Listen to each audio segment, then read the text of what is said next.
Hello, मैं प्रदीप कुमार आप सभी लोगों को क्लास 12th की केमिस्ट्री पढ़ाऊंगा, जिसमें कि आप सभी लोगों को आज बिलियन चैप्टर से बहुविकल्पी प्रश्नों को हल किया जाएगा, और जो कि परीक्षा के दृष्टि से बहुत महत्वपूर्ण है। तो क्वेश्चन शुरू करते हैं। 1 बिलियन के 20 ml में 0.40 ग्राम सोडियम हाइड्रोक्साइड घुलित है, उसकी मोलरता क्या होगी? यानी कि उसकी मोलरता क्या होगी? तो मोलरता बराबर होता है पदार्थ का भार बटे पदार्थ का भार गुणे आयतन लीटर में होता है। तो यहाँ पर आप सॉल्व इसको कर लेंगे। तो मोलरता बराबर पदार्थ का भार बटे अणु भार, पदार्थ का अणु भार होता है गुणे आयतन लीटर में। तो यहाँ पे पदार्थ का भार दिया 0.40 बटे अणु भार सोडियम हाइड्रोक्साइड का निकालेंगे तो 23 प्लस ऑक्सीजन का 16 प्लस 1 यह हो जाएगा 40। तो यहाँ पे 40 रख देंगे गुणे आयतन 20 ml दिया है, इसको लीटर में चेंज करेंगे तो 20 बटे 1000 हो जाएगा। 1000 ऊपर का गुणा हो जाएगा, तो 1000 का इसमें गुणा करेंगे तो यह हो जाएगा 400। 2 शून्य से दशमलव हटेगा और 1 शून्य इसमें लग जाएगा। 400 बटे 40 गुणे 20, तो यहाँ पे 4 दहा में 40, ये इससे कट जाएगा और 1 में 2 का भाग देंगे तो 0.50 आएगा। तो इसमें यह सही होगा, तीसरा ऑप्शन सही होगा।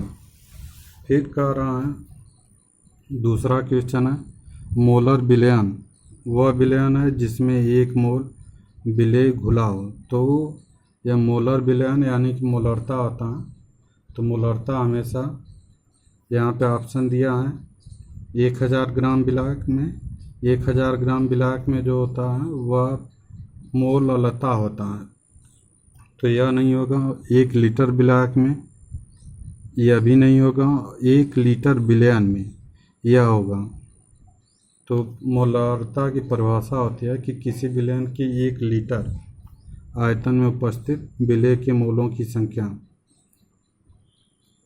मोलरता होता है। तो यहाँ पर अब 1 लीटर विलयन में होगा। फिर तीसरा है, निम्न में से, इसमें से बहुत ज़्यादा परीक्षा में भी पूछता है। और दूसरी बात कि जो लोग वीडियो को सब्सक्राइब नहीं किए हैं सब्सक्राइब कर लें, ताकि जो भी वीडियो यूट्यूब पे अपलोड होगा तुरंत आपके पास पहुंचता रहेगा। और निम्न में से सांद्रता की इकाई कौन सी है जो ताप पर निर्भर नहीं करती है? तो यहाँ पे नॉर्मलता, द्रव्यमान आयतन है, मोललता है। यहाँ पे मोललता है और मोलरता है, तो मोलरता होगी। या तीसरा ऑप्शन सही होगा, क्योंकि जो नॉर्मलता होता है वह विलयन के आयतन पर निर्भर करता है। द्रव्यमान आयतन प्रतिशत यह भी आयतन पर निर्भर करता है। मोलरता यह भी विलयन पर निर्भर करता है, विलयन के आयतन पर निर्भर करता है। लेकिन मोललता यह जो विलायक का आयतन होता है वह किलोग्राम में होता है। तो किलोग्राम में जो होता है वह ताप पर निर्भर करता है।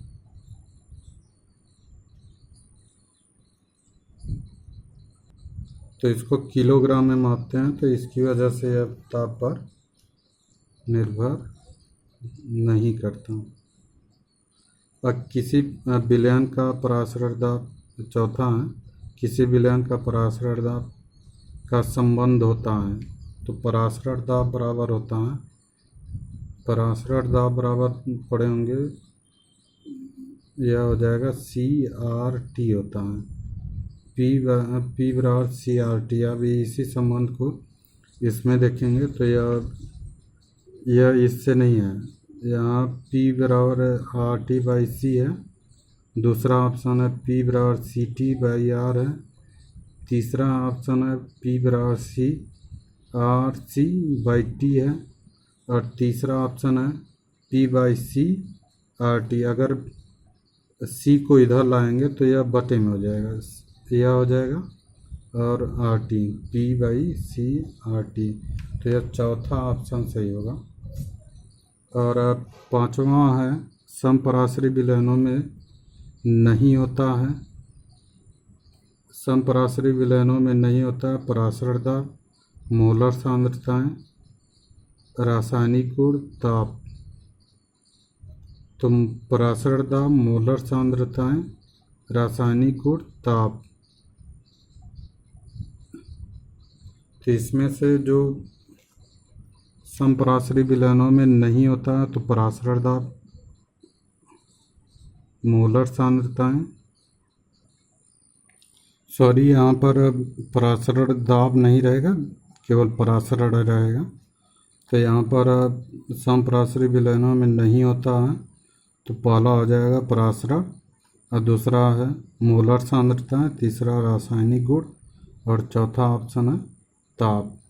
तो मोलर सांद्रताएं भी हो सकता है, रासायनिक गुण भी हो सकता है, ताप हो सकता है, लेकिन परासरण नहीं होता है क्योंकि समपराश्रयी विलयनों में परासरण दाब होता है, परासरण नहीं होता।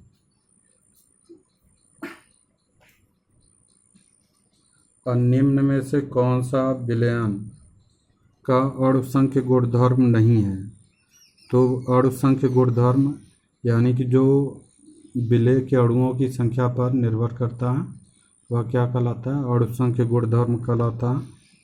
तो यहाँ पर परासरण दाब अणुसंख्य गुणधर्म होता है, पृष्ठ तनाव नहीं होता है और वाष्प दाब में अवनमन यह भी अणुओं की संख्या पर निर्भर करता है और हिमांक में अवनमन यह भी अणुओं की संख्या पर निर्भर करता है। और अब सातवां हो जाएगा निम्न में से किसका जलीय विलयन का क्वथनांक सर्वाधिक होगा? तो 1% ग्लूकोज, 1% सुक्रोज, 1% NaCl और 1% CaCl2। तो यहाँ पर जो जलीय विलयन का क्वथनांक होता है वह अणुओं की संख्या पर निर्भर करता है, अणुओं की संख्या पर निर्भर करता है या कह सकते हैं कि आयनों की संख्या पर निर्भर करता है। तो विलयन का क्वथनांक अगर अणुओं की संख्या बढ़ेगी तो विलयन का क्वथनांक बढ़ेगा। तो यहाँ पर CaCl2 क्योंकि ग्लूकोज आयनित नहीं होगा, सुक्रोज भी आयनित नहीं होगा क्योंकि यह इसमें सहसंयोजकता पाया जाता है। और NaCl क्या होता है? NaCl अगर यह आयनित होगा तो यहाँ पर Na+ बनाएगा और यह Cl- बनाएगा। तो इस प्रकार देखते हैं तो यहाँ पर एक आयन इसका है, एक आयन इसका है, लेकिन इसको अगर तोड़ेंगे तो यह Ca+2 और +2Cl-। तो 2 क्लोरीन का, एक कैल्शियम का आता है। तो यहाँ पर 1 कैल्शियम 2 क्लोरीन, तो 2 1 3 आयन बनेंगे। तो यहाँ पर यानी कि जलीय विलयन का क्वथनांक सबसे अधिक कैल्शियम क्लोराइड का होगा क्योंकि जो विलयन का क्वथनांक होता है वह आयनों पर निर्भर करता है। तो आयनों की संख्या बढ़ती है तो क्वथनांक भी बढ़ता है। उसी तरह से यह भी, इसमें 3 आयन है, इसमें 2 आयन है, तो सबसे ज़्यादा इसी में है आयनों की संख्या, इसलिए यह इसी का क्वथनांक सबसे अधिक होगा। निम्न में से अगला क्वेश्चन है, निम्न में से कौन सा अणुसंख्य गुणधर्म है? कौन सा अणुसंख्य गुणधर्म है? पहला है पृष्ठ तनाव, दूसरा परासरण दाब है, तीसरा प्रकाशिक घूर्णन है और चौथा श्यानता है। तो पृष्ठ तनाव भी नहीं होता क्योंकि इसमें अणुओं की संख्या नहीं है, प्रकाशिक घूर्णन भी नहीं होता, श्यानता भी नहीं होता, लेकिन परासरण दाब होता है। तो अणुसंख्य गुणधर्म पूछ रहा है, तो परासरण दाब अणुओं की संख्या पर निर्भर करता है, इसलिए यह अणुसंख्य गुणधर्म है। तो अगला क्वेश्चन देखते हैं।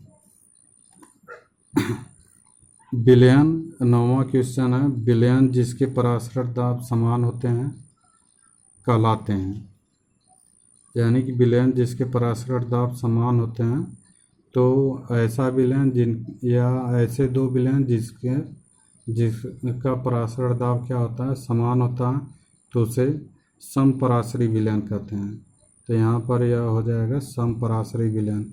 यह सब कई बार बोर्ड में, यानी कि क्लास 12th के बोर्ड में पूछ चुका है, इसलिए परीक्षा की दृष्टि से बहुत महत्वपूर्ण है। तो यहाँ पर समाकृतिक नहीं होगा, समावयवी नहीं होगा, अतिपरासरी नहीं होगा, लेकिन समपरासरी होगा, क्योंकि यानी कि जिन विलयनों के परासरण दाब समान होते हैं उसे समपरासरी विलयन कहते हैं। तो यहाँ पर समपरासरी विलयन होगा। 10वां क्वेश्चन है। 10वां क्वेश्चन है, BaCl2 NaCl व ग्लूकोज के सममोलर विलयनों के परासरण दाब इस क्रम में होंगे। यानी कि BaCl2 NaCl और ग्लूकोज का क्रम निकालना है। यह तीनों की मोलरता क्या है, समान है, क्योंकि सममोलर का रहा है तो सममोलरता क्या है, समान है। तो इनका परासरण दाब को क्रम से लगाते हैं। तो क्योंकि देखिए परासरण दाब जो होता है यह अणुओं की संख्या पर निर्भर करता है, या कह सकते हैं कि आयनों की संख्या पर निर्भर करता है। तो यहाँ पर BaCl2 का देखेंगे तो BaCl2 जब टूटता है BaCl2, तो यह बनेगा Ba+2 +2Cl- बनेगा। तो यहाँ पर दो आयन इसका बनेगा, एक आयन इसका, तो यहाँ पे 3 आयन हो जाएंगे। और NaCl अगर टूटता है तो यहाँ पे Na+ और Cl- बनेगा, तो यहाँ पर 2 आयन बनेंगे। तो यहाँ पर कह सकते हैं कि, और ग्लूकोज आयनित नहीं होगा, तो यहाँ पर 2 आयन और यहाँ पर 3 आयन, तो जिस आयनों की संख्या इसमें अधिक है, इसलिए तो क्रम में क्या होगा, पहला क्रम यह इसका हो जाएगा, दूसरा क्रम इसका, और तीसरा क्या होगा, ग्लूकोज का। तो सबसे ज़्यादा परासरण दाब इसी का होगा, यानी कि BaCl2 is greater than NaCl is greater than glucose. तो यही ऑप्शन सही होगा। तो इस तरह से हम लोग देखिए 10 क्वेश्चन। और जिन लोगों को वीडियो पसंद आएगा, अगर जो लोग सब्सक्राइब नहीं किए हैं वह सब्सक्राइब कर लें, और आप शेयर करना भी मत भूलिए, और सबसे बड़ी बात कि लाइक करना मत भूलिए। बिना लाइक का बस पढ़ के ख़त्म कर लेते हैं सब लोग। Thank you.